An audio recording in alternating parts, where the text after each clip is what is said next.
आज देवाचं वचन देण्यासाठी देवानं त्याच्या पवित्र नामात मला त्याच्या पवित्र आत्म्याच्या द्वारे प्रोत्साहित केलं, त्याबद्दल त्याची स्तुती करतो, त्याला धन्यवाद देतो. आपली उपस्थिती आमच्यासाठी, देवासाठी, त्याच्या उपासनेसाठी ही निश्चितच प्रार्थनीय आहे. आणि आज आपली उपस्थिती आपण आपलं सगळं सांसारिक कामकाज सोडून या देवाच्या पवित्र मंदिरामध्ये आपण उपासनेसाठी मनपूर्वक आलेला आहात, त्याबद्दल प्रभूला मी धन्यवाद देतो, त्याची स्तुती करतो. जुलै महिन्यामध्ये तिसऱ्या रविवारी जो संदेश मी आपल्याला दिला, तो संदेश त्याचा जो पुढचा भाग आहे, तो पुढचा भाग आपल्याला देण्याच्या प्रयत्नामध्ये मी आज आहे. यौसेफाच्या जीवनाबद्दल ज्या काही गोष्टी मी जुलै महिन्यामध्ये आपल्याला सांगितल्या, त्याच्या पुढचा जो भाग आहे तो भाग खूप महत्त्वाचा आहे. तत्पूर्वी याकोबानं आपल्या पुत्रांना जो काही आशीर्वाद दिला, त्या आशीर्वादाकडे जर पाहिलं तर या पुत्रांना याकोबानं दिलेला पहिला आशीर्वाद आहे. याकोब वंशाला जे 12 पुत्र होते, त्या 12 पुत्रांना जे काही आशीर्वाद मिळाले ते पवित्र शास्त्रात खूप महत्त्वाचे असे आहेत. यौसेफच असा आहे की त्याला 3 वेळा आशीर्वाद मिळालेला आहे. बाकी हे याकोब पुत्र आहे, या याकोब पुत्रांना 2दा आशीर्वाद मिळालेला आहे. यौसेफाला पहिला आशीर्वाद ज्यावेळेस इजिप्तमध्ये गोशेन प्रांतामध्ये हे याकोब वंश सगळं तिकडं आलेले होते. साधारण 70 ते 72 लोक यौसेफ आणि त्याची लेकरं धरून या मिसर देशामध्ये ते वास्तव्याला आले होते. आणि वास्तव्याला आलेलं असताना त्या ठिकाणी याकोबाला बरं नव्हतं. यौसेफाला कोणी सांगितलं की तुझे वडील हे आजारी आहे. आणि यौसेफ आपल्या दोन्ही पुत्रांना घेऊन दर्शन आणि मनशे आणि एफ्राईम या दोन्ही पुत्रांना घेऊन आपल्या वडिलांना आजारपणामध्ये भेटायला येतो. त्यावेळेस त्या ठिकाणी 2 गोष्टी घडल्या जातात. पहिली गोष्ट जी आहे ती गोष्ट की याकोब या मनशेला आणि एफ्राईमाला क्रॉसिंग आशीर्वाद देतो. क्रॉसिंग आशीर्वाद म्हणजे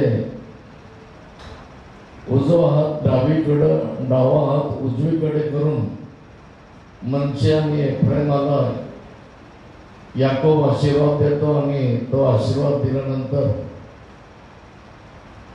याकोब जे काही सांगतो ते खूप महत्वाचं आहे. तो यौसेफाला म्हणतो, यौसेफ,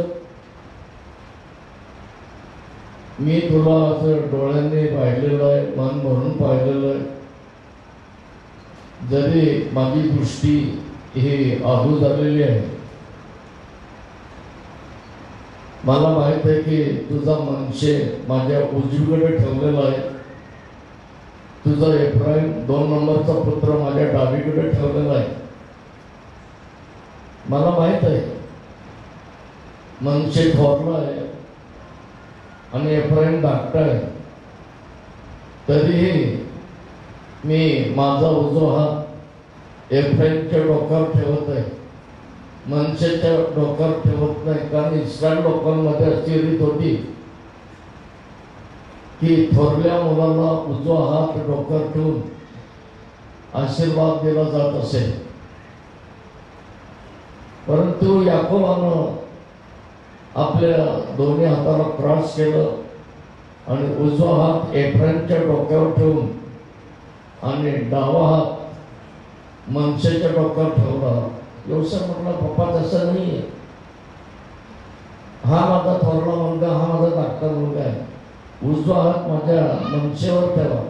तो म्हटला, मला कळतं, मला समजतं, जरी मला दिसत नाही तरी मला समजतं उजवा हात कोणाच्या डोक्यावर ठेवा, म्हणून मी माझ्या हाताची क्रॉसिंग करून उजवा हात मी एफ्राईमच्या डोक्यावर ठेवला आणि डावा हात मनशेच्या डोक्यावर ठेवला. पण त्या ठिकाणी आशीर्वाद देत असताना याकोबानं योसेफला हे सांगितलं की जे वतन आहे ते वतन मी माझ्या स्वबळावर प्राप्त केलेलं आहे, स्वबळावर मी लढाई केलेली आहे आणि स्वबळावर मी माझा विजय मिळवलेला आहे. आणि या स्वबळावर मिळवलेला जो विजय आहे तो विजय मी तुझ्या दोन्ही पुत्रांना देत आहे. मित्रांनो, हे खूप महत्वाचं आहे. स्वबळावर मिळवलेलं जे काही वतन आहे ते वतन या 2 नातवाला या याकोबानं दिलेलं आहे. तर याकोब पुत्र एकत्र होण्याच्या अगोदर या याकोबानं पहिलाच आशीर्वाद जर कोणाला दिला असेल तर योसेफाच्या पुत्रांना दिलेला आहे.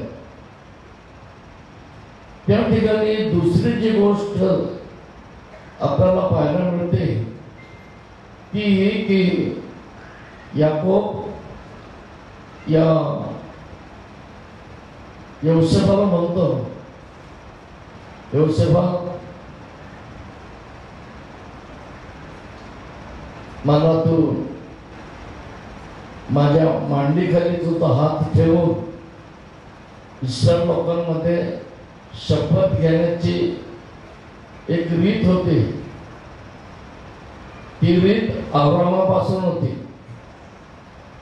अब्रामानं ज्यावेळेस एलिएझरला सांगितलं, माझ्या पुत्रासाठी इसाकासाठी माझ्या भावाच्या देशात जा पद्मनारामध्ये आणि तिथून माझ्या पुत्राला मुलगी आण, अन्य ठिकाणी जाऊ नको. कधी जास्त बोलत नाही अन्य ठिकाणी, तो म्हणजे तबील समजायचं. अन्य ठिकाणी जाऊ नको, माझ्या हप्तामधून माझ्या पुत्रासाठी नवरी आण. आणि त्यावेळेस एलिएझर सांगितलं की तू माझ्या मांडीखाली हात ठेवून मला शपथ घाल की मी माझ्या भावाच्या देशात जाईल आणि त्या ठिकाणातून माझ्या पुत्रासाठी बायको आणेल.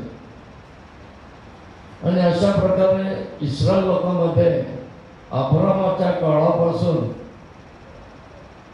ही मांडीखाली हात ठेवून शपथ घेण्याची एक त्यांची रीत होती. आणि त्या शपथेमध्ये ती व्यक्ती बांधली जात असे.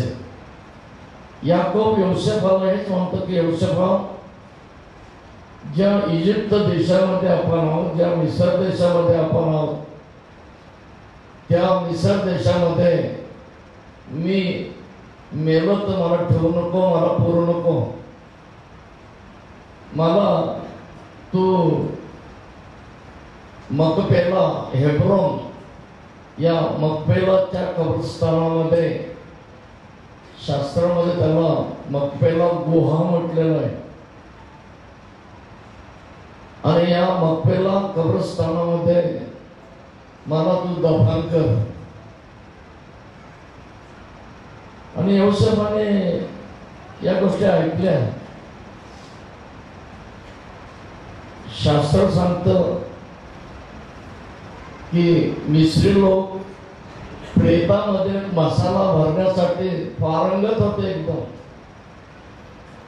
याकोब ज्यावेळेस 12 पुत्रांना आशीर्वाद देतो त्यावेळेस आशीर्वाद दिल्यानंतर शास्त्र याकोबाचं मरण आपल्याला दाखवत आहे. आणि ते मरण झाल्यावर मिस्री लोकांनी किंवा इजिप्शियन लोकांनी याकोबाच्या त्या प्रेतामध्ये मसाला भरला. तो मसाला भरण्यासाठी त्या मिस्री लोकांना 40 दिवस लागले. 40 दिवसानंतर मसाला भरून पूर्ण झालं. ते प्रेत मसाला भरून ठेवण्यात आला. परिणाम काय झाला तो आपल्याला असं पाहायला मिळतं की यहोशेफानं मांडीखाली हात ठेवून शपथ घेतली होती आणि त्या शपथेप्रमाणे त्याला करायचं होतं. परंतु तोपर्यंत त्याला वेळ मिळाला नाही.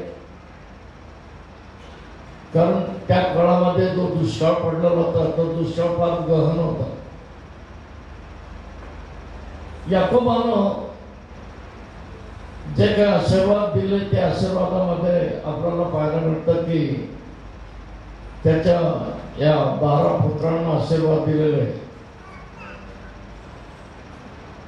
ते आशीर्वाद देत असताना खरे आशीर्वाद 2च पुत्रांना प्राप्त झालेले. एक यहूदा आणि 2 योसेफ.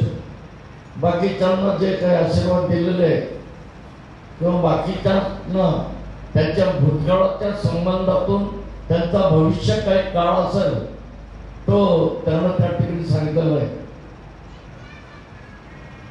काही पुत्रांच्या बाबतीमध्ये मी पुढच्या महिन्यात किंवा माझा जवळ पिरियड राहील त्यावेळेस मी या पुत्रांच्या बाबतीत त्यांचं भविष्यकाळ काय झालं ते सांगणार. कारण ते मंडळी सांगणं खूप महत्वाचं आहे.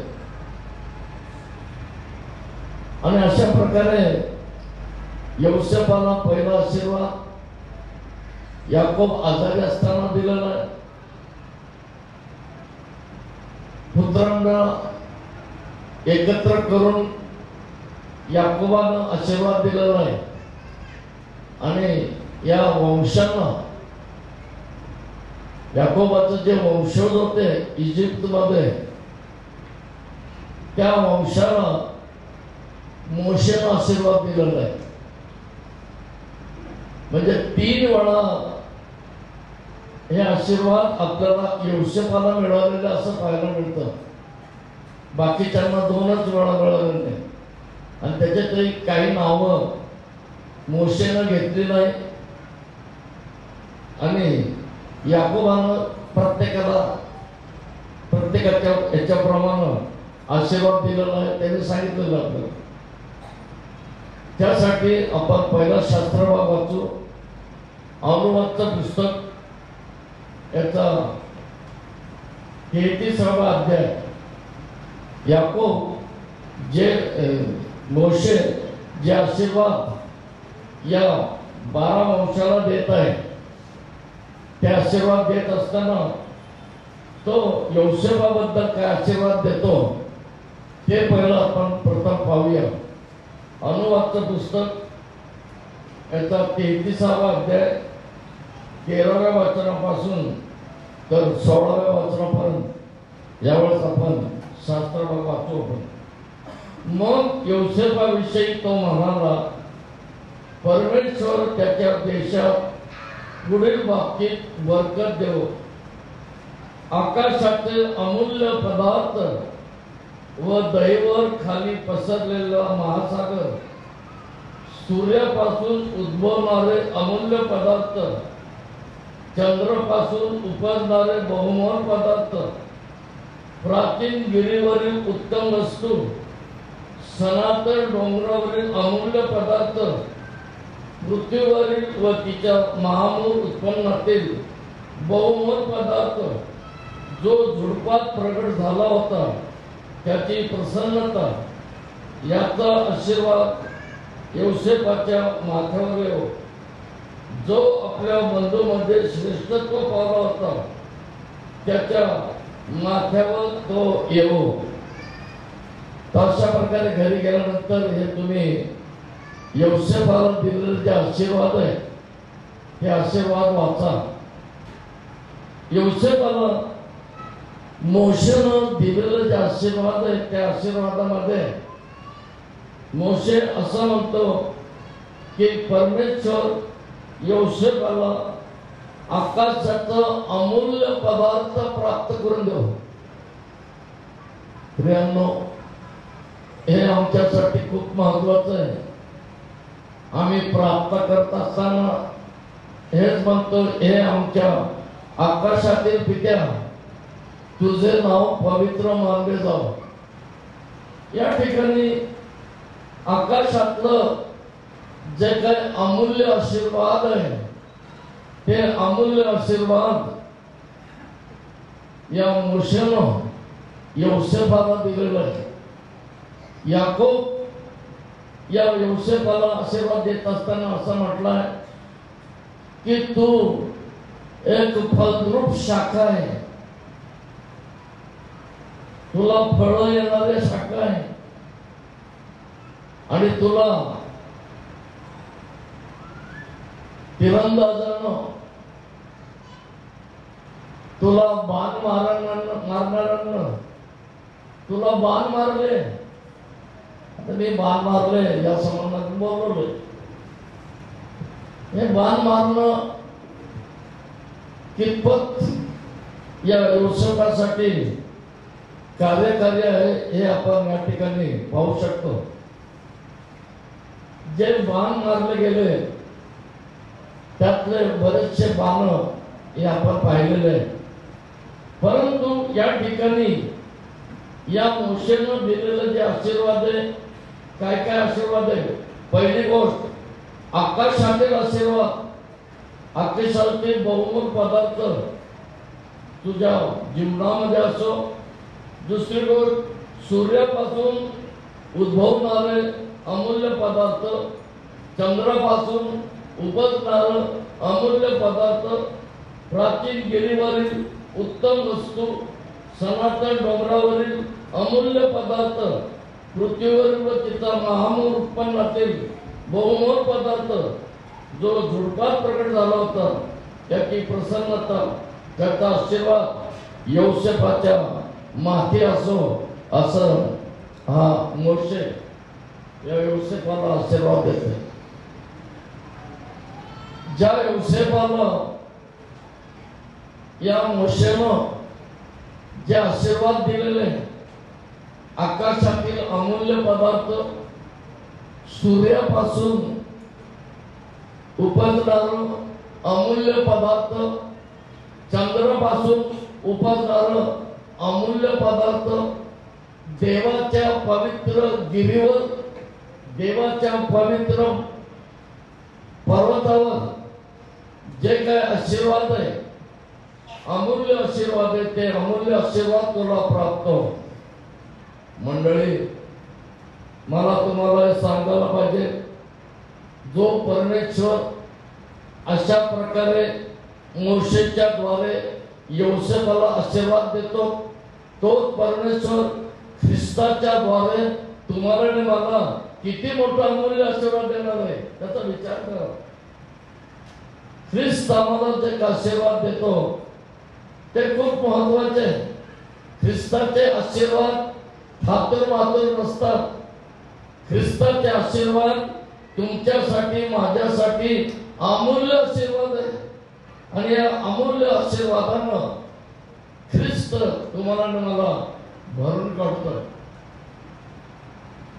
याकोबानं या यौसेपाला आशीर्वाद देत असताना हे आशीर्वाद काय आहे हे देखील आपण थोडंसं वाचून पाहूया. उत्पत्तीचं पुस्तक याचा 49वा अध्याय, उत्पत्तीचं पुस्तक 49वा अध्याय आणि त्याचे 21 वचनापासून 22 वचनापासून तर 25 वचनापर्यंत राजदूता वाचा बरं. योसेफ हा फळझाडाची शाखा आहे. जवळ लावलेल्या फळझाडाची शाखा आहे.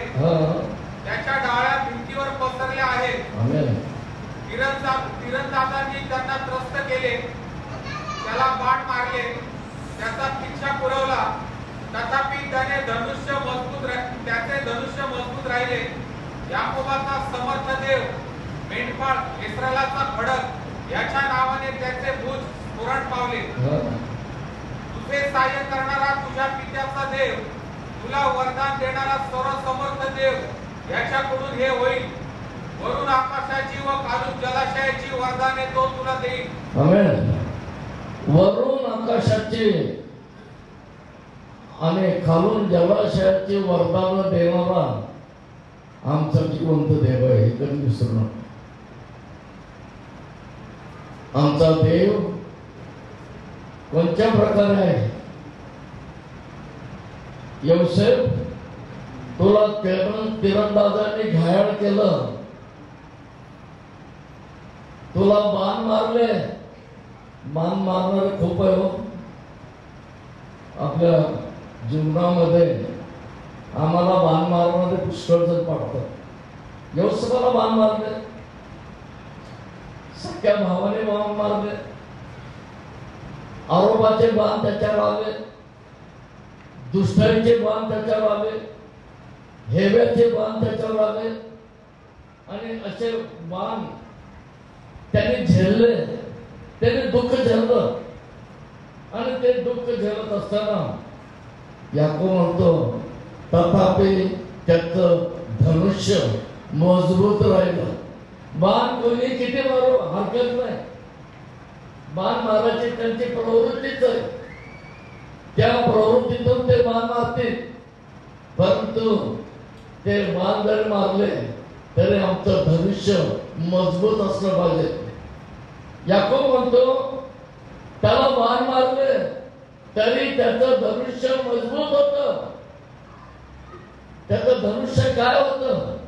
त्याचं धनुष्य त्याचं चारित्र्य होतं. त्याचं धनुष्य काय होतं? त्याचं धनुष्य प्रामाणिकपणा होतं. आमचं चारित्र्य आणि आमचा प्रामाणिकपणा आम्हाला कधीच सोडायचा नाही. आमचं धनुष्य जर आम्हाला मजबूत ठेवायचं असेल तर आमचं धनुष्य काय आहे? तर ते आमचं चारित्र्य आहे. चारित्र्य स्वच्छ ठेवा, चारित्र्य शुद्ध ठेवा, चारित्र्य ख्रिस्ताच्या रक्ताखाली पवित्र ठेवा. आणि ज्या वेळेस आमचं चारित्र्य हे त्याच्या पवित्र नामामध्ये पवित्र आहे, ज्या वेळेस आमचा प्रामाणिकपणा आमच्याशी जडून आहे, आमच्या प्रामाणिकपणामध्ये जर आम्ही चालत आहोत तर मंडळी, मला तुम्हाला सांगू द्या, किती कोणी किती बाण मारले तरी तुम्हाला इजा होणार नाही. कारण येशूच्या रक्तानं धुतलेलं आमचं चारित्र्य आहे. येशूच्या रक्तानं धुतलेलं आमचा प्रामाणिकपणा आहे. प्रामाणिकपणा ठेवा. मी तेच करतो. प्रशांतांनी तेच सांगितलं, तू एवढ्या मोठ्या संस्थेचा खजिनदार आहे आणि तू प्रामाणिक राहा. आणि तो इतका प्रामाणिक आहे की त्याची जी संस्थेची गाडी आहे ती गाडी देखील तो आम्हाला देत नाही. प्रायव्हेट कामासाठी गाडी नाही, फक्त गाडी संस्थेच्या कामासाठी आहे. अर्चना किती जर कगळली, किती रडली तरी अर्चना तो म्हणतो, अर्चना कोणत्याही प्रकारे तुला गाडी मिळणार नाही. तिथून त्याने सांगितलं अमेरिकेतून कोणत्याही प्रकारे गाडीला हात लावायचा नाही. त्याची जी संस्थेची गाडी आहे त्यांनी भाड्याची गाडी करून मुंबईला गेले. प्रामाणिकपणा खूप चांगला. प्रामाणिकपणा आमच्या जीवनामध्ये, आमचं चारित्र्य आमच्या जीवनामध्ये शुद्ध आणि पवित्र ठेवणं हे पवित्र शास्त्र आम्हाला शिकवतं. त्याचं धनुष्य मजबूत होते. या ठिकाणी मला जे तुम्हाला सांगायचंय त्याच्याकडं जरा बारकाईने लक्ष द्या. कदाचित तुम्ही ऐकलं असं किंवा नसत, परंतु जे मी तुम्हाला सांगत आहे त्याकडे अतिशय बारकाईने पहा. ज्या वेळेस या याकोबाच्या प्रेतामध्ये मसाला भरला, 40 दिवस लागले मसाला भरण्यासाठी, आणि मग बापानं दिलेल्या आज्ञेप्रमाणे मला मिसर देशामध्ये माझ्या बापाला पुरायचं नाही, मला माझ्या वडिलांना मकपेला गुहामध्ये घेऊन जायचं हेब्रोन मध्ये. आणि त्यानं काय केलं, योसेफानं आपले सगळे आप्तेबाई 12 पुत्राचे सगळं लेकरं बाळ घेऊन, याकोबाचं प्रेत घेऊन तो मकपेलाला हेब्रोनला आला. हेब्रोनला आल्यानंतर खूप महत्वाची बाब आहे, लक्षात घ्या. मकपेलाला त्याच्या अगोदर त्याच्या आजोबाला पुरलं होतं, आजीला पुरलं होतं. अब्राम आणि सारा यांना मकपेला गुहामध्ये पुरलं होतं. इसाक रिबेका यांना मकपेला गुहात पुरलं होतं. आणि या चौघाच्या अगोदर आदाम आणि हवा यांना मेल्यानंतर देवानं त्यांचं अंत्यविधी केला. आणि तो अंत्यविधी करत असताना जी एदेन बाग होती, एदेन बागेचा जे का प्रवेशद्वार होतं, त्या प्रवेशद्वाराच्या समोर आदाम आणि हवेला परमेश्वरानं त्या ठिकाणी दफन केलं. मकपेला हे अब्रामाने 400 शकेलला हेतीकडून विकत घेतलेली ते त्याचं मालकीचं कब्रस्तान होतं. आणि मालकीचं कब्रस्तान असताना त्याचे काही लेखी करार अब्रामाने आपल्या येणाऱ्या संततीला दिलेले होते की ही मकपेला गुहा जे आहे, मकपेला कब्रस्तान जे आहे, ते मकपेला कब्रस्तान हे आपल्या पिढीला द्यायचं म्हणून त्याचा करार झालेला होता, त्याचा करार केलेला होता. आणि त्याचा जो करार आहे, तो करार या मकपेला गुहेचा हा योसेफाकडे होता. कारण योसेफ अधिपती होता आणि म्हणून एक कागदपत्र योसेफाच्या घरी ठेवले होते. परिणाम काय झाला, ज्या वेळेस याकोबाला मकपेला गुहेकडे आणलं, त्याला दफन करत होतं, त्यावेळेस योसेफाने खूप मोठा विरोध केला. विरोध होतच.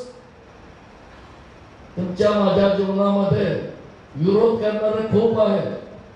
विरोधाला घाबरू नका. देव काय करतो त्याकडे लक्ष द्या, विरोधाकडे लक्ष देऊ नका. मुंह में आया बग दिया, तोंडात आलं मग बोलून टाकतं मनुष्य. त्याकडे लक्ष देऊ नका, कधीच लक्ष देऊ नका. त्याला एसावने म्हणजे याकोबाचा भाऊ जो एसाव आहे, त्या एसावानं मोठा विरोध केला. आणि तो विरोध असा, मकपेला गुहेमध्ये मी याकोबाला पुरू देणार नाही, कारण ते माझं आहे. मोठी पंचायत आली. योसेफानं विचार केला की काकाच, माझा सख्खा काका माझ्या पप्पाला या गुहेत माझ्या आजोबाची गुहा असताना पुरू देत नाही. पुरण्याचे खूप भानगड होतात ना का कधी कधी. आपण म्हणतो इकडं पोरायचं का तिकडं पोरायचं, नॉर्टनमध्ये पोरायचं तर मग ट्रस्टी बघते यांची हाजरी नाही आहे आणि मग कसं काय बोलायचं इकडं, यांनी काय जे काय त्याचं देणं आहे ते दिलं नाही, मग कसं काय बोलायचं. खरी गोष्ट आहे, ट्रस्टीचं हे कार्य आहे ते ट्रस्टीने केलंच पाहिजे. मी ते सांगेल ट्रस्टीला की जे चर्चला येत नाही त्यांना त्यांचं सभासदत्व रद्द करून टाका, ठराव करा तुम्ही, आणि जे येत नाही चर्चला त्यांना एकदम मान करून टाका. जर बायको येत असाल नवरा नाही तर नवऱ्याला देऊन टाका, करा काहीतरी करा.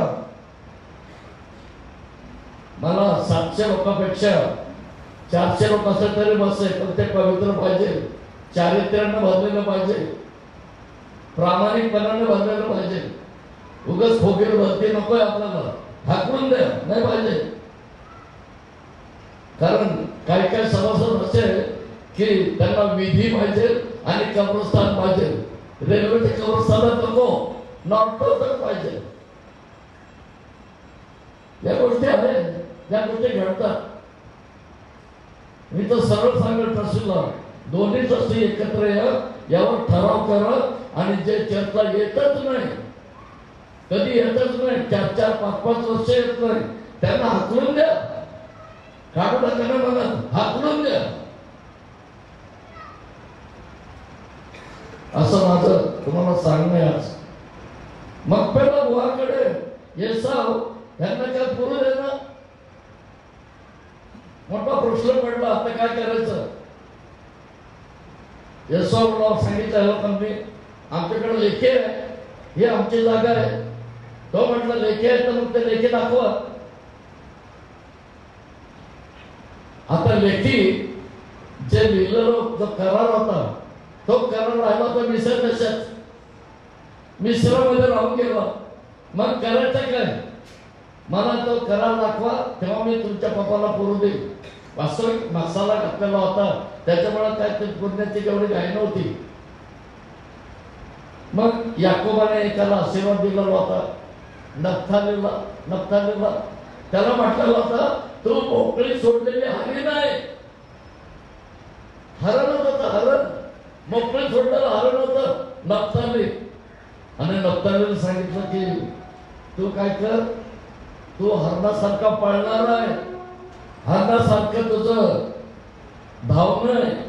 तू जा आणि योसेफाच्या घरात मिसर देशातून ते कागदपत्र घेऊन ये. नफ्ताली हरणासारखा धावणार होता, म्हणून नफ्तालीने काय केलं की तो हेब्रोनहून पळत निघाला डायरेक्ट मिसर देशामध्ये. मिसर देशात जायला आणि ते कागदपत्र घेऊन यायला त्याला 3 दिवस लागले. आणि 3 दिवस ते त्या ठिकाणी शोक करत राहिले बापासाठी. नफ्ताली योसेफाच्या घरी गेला, धावत आला. 3 दिवसात तो परत आला. तेव्हा ते कागदपत्र येसावला दाखवले. येसाव, हे कागदपत्र आहे, हा करार आहे, ही जागा माझ्या बापाची आहे, माझ्या बापाला तिथं मला पुरायचंय.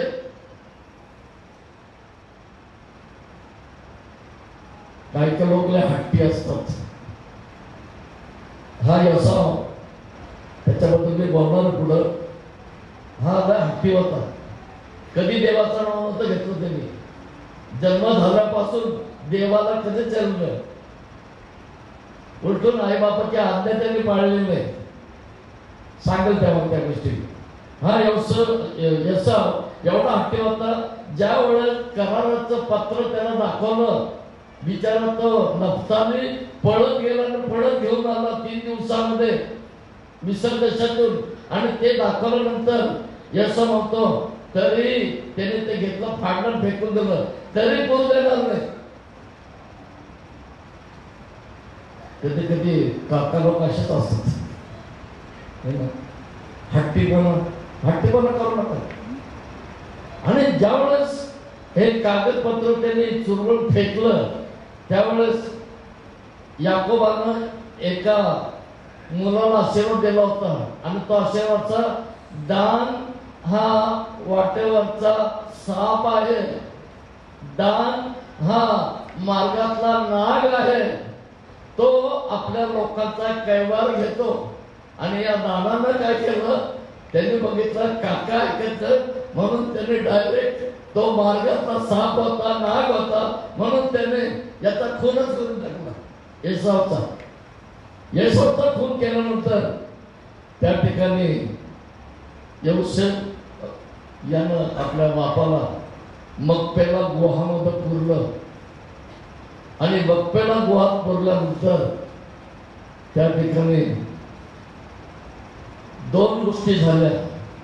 एक, याकोबाला मक्पेला मध्ये पुरलं आणि दोन, येसावाला मक्पेला गुहाच्या याकोबाच्या कबरेच्या समोरच्या भागामध्ये पुरलं आणि ते वचन पूर्ण झालं जे रिबेकानं म्हटलं होतं.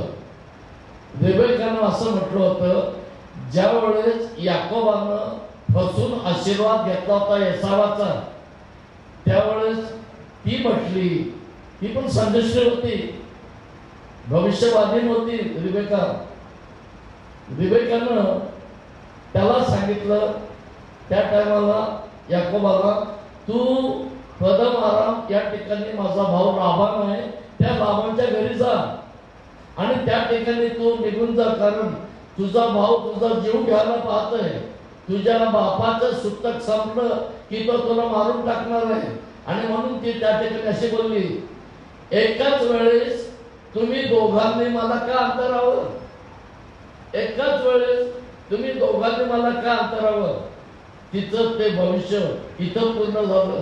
एकाच वेळेस दोन्ही भावाची मयत मक्पेला गुहाच्या समोर याकोबाच्या समोर येसावाची, येसावाच्या समोर याकोबाची ही जी प्रेतक्रिया झालेली आहे, ही प्रेतक्रिया त्या ठिकाणी आम्हाला पाहायला मिळते.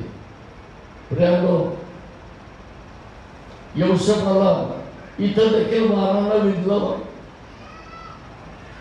स्वतःच्या काकानेच यौसेफाला बाण मारण्याचा प्रयत्न केला, परंतु त्याचं धनुष्य मजबूत होत. मजबूत धनुष्य त्याचं असल्यामुळं मी सांगितलं, त्याचं धनुष्य जे आहे ते त्याचं चारित्र्य आणि त्याचा प्रामाणिकपणा हा त्या ठिकाणी आम्हाला पाहायला मिळतो. मग या ठिकाणी या 49व्या अध्यायामध्ये आपल्याला काही गोष्टी पाहायला मिळतात, त्या आपण वाचूया. 22वा वचन वाचा बरं दादा. 49:22.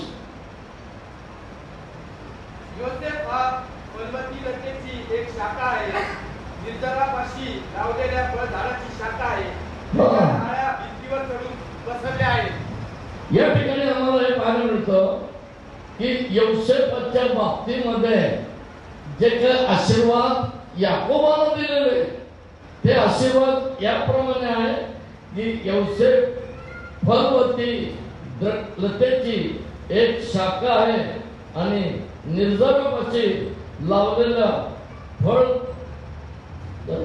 झाडाची तो शाखा आहे. झऱ्यापाशी लावलेलं झाड. स्तोत्र 1 मध्ये आम्ही पाहतो, स्तोत्र 1 मध्ये सांगितलं की जे झाड पाण्याच्या प्रवाहाजवळ लावलेलं असते ते कधी कोंजत नाही, ते आपल्या हंगामी सदैव फळ देतं. मंडळीला मला हे सांगायचंय, तुम्ही फक्त ऐकणारे असू नका. मंडळीतील प्रत्येक व्यक्तीनं, मंडळीतील प्रत्येक कुटुंबानं हे फळ देणं खूप महत्वाची बाब आहे. आम्ही कसं फळ देतो, आम्ही देवाला कोणत्या प्रकारे फळ देतो, त्या फळाचा विचार आज मंडळीतील प्रत्येक कुटुंबाने करणं ही आज काळाची नितांत गरज आहे. ती आम्ही जाणून घेतली पाहिजे.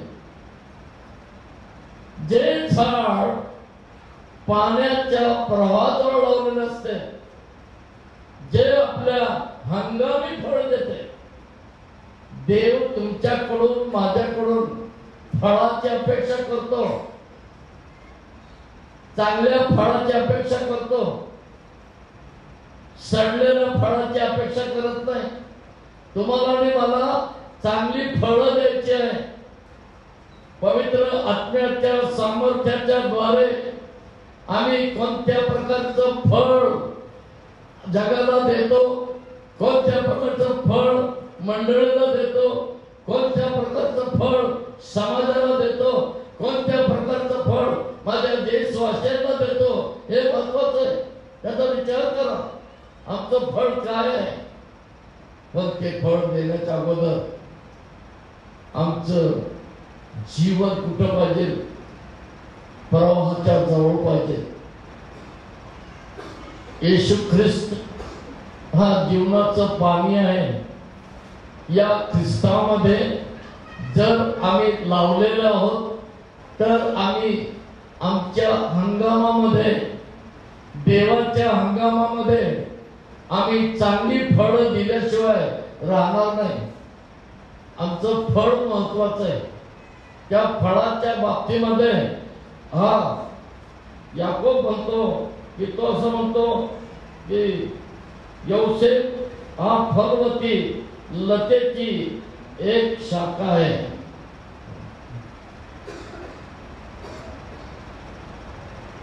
शाखा म्हणजे वेल. वेलाचे दोन भाग असतात. आता मी टीकात्मक बोलत नाही, किंवा मला टीकात्मक बोलायचे सवयच नाही. पण परवा मी जे लग्न लावलं आमच्या अल्पाचं, मी चर्चमध्ये जाऊन बसलो माझ्या वेळेप्रमाणे. तुम्हाला माहिती मी वेळ चुकवत नाही. वेळेप्रमाणे बसलो. नवरी मुलगी येऊन उभी होती बाहेर आणि मला निरोप आला की पळसाहेब अजून थोडं थांबा बरं का. म्हटलं का बरं. म्हटलं नवरी मुलगी आलेली आहे, थांबा कशाला म्हणतो तुम्ही. तर म्हणे नवरी मुलीचा वेळ घरी राहून गेला.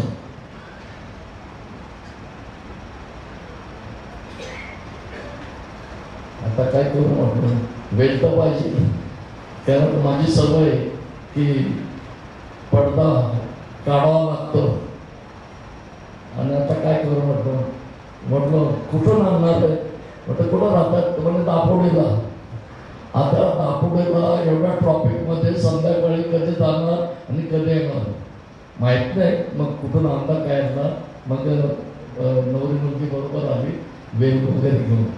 आणि तो वेल मी विचार केला, तो वेळ किती महत्वाचा आहे नवरी मुलीचा. त्याचे माझ्या सिल्केला म्हटलो, सिल्के एक दिवस अगोदर तयारी करून ठेव, वेल का विसरू नको. त्यात तिथंच लग्न आहे. तिथं हिंसा काँग्रेस चर्चमध्ये.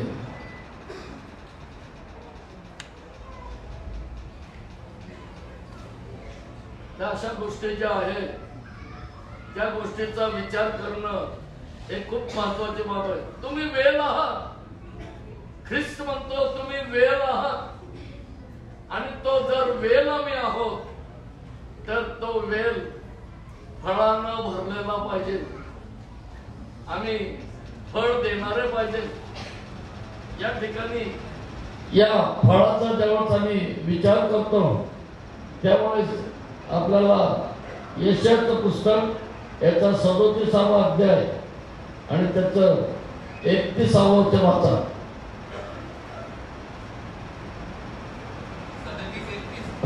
37-31. यहूदाच्या घराण्यातील निभावलेला अवशेष पुन्हा खाली मूळ धरी व वर फळ येईल. हो. तर या ठिकाणी यशाने आम्हाला फळाच्या संबंधातून सांगितलेलं आहे की फळ हे किती महत्वाचं आहे. 27वा अध्याय यशा 27वा अध्याय आणि 6वं वचन. आम्ही काही याकोब मूळ धरी इस्रायल फुले व त्याची फळे येतील, ते फळाची उत्कृष्ट बनतील. फळं येतील. फळं खूप महत्वाची बाब आहे. फळाचा विचार आम्ही हा केला पाहिजे. आणि ज्यावेळेस फळाचा विचार आम्ही करतो त्यावेळेस आम्ही देवाशी प्रामाणिक राहून देवा माझ्या जीवनातून कोणत्या प्रकारची फळं तुला आवडीची मिळेल. श्रमण राजा गीतरत्नामध्ये म्हणतो की हे उत्तर वायू तू ये आणि या बागेवर वाहा आणि दक्षिण वायू तू पण ये या बागेवरून तो वाहा. कारण या बागेतली माझ्या वल्लभासाठी आवडती फळं पाहिजे. येशू ख्रिस्त तुमच्याकडून माझ्याकडून फळाची अपेक्षा करतोय आणि ती फळं आम्हाला येशू ख्रिस्ताच्या समक्ष त्याला देणं हे खूप महत्वाची बाब आहे. आमच्या प्रत्येकाच्या जीवनातून फळं येणं ही खूप महत्वाची बाब आहे. त्या फळाचा आपण विचार करूया आणि त्या फळाकडे आपण लक्ष देऊया. या ठिकाणी या देवाच्या वचनाने समाप्त करत असताना मला तुम्हाला हे सांगू द्या प्रियांनो, तुमचं धनुष्य मजबूत ठेवा. तुमचं चारित्र्य आणि तुमचा प्रामाणिकपणा हा कुठंच पडू देऊ नका. ज्यावेळेस आमचं चारित्र्य आणि आमचा प्रामाणिकपणा आमच्या स्वतःशी मजबूत आहे, बळकट आहे, त्यावेळेस आमच्यातून देवाला आवडणारी फळं ही मिळाल्याशिवाय राहणार नाही. देव करो ही वचनं तुम्हा प्रत्येकासाठी आशीर्वादित करू. प्रार्थना करू आपण.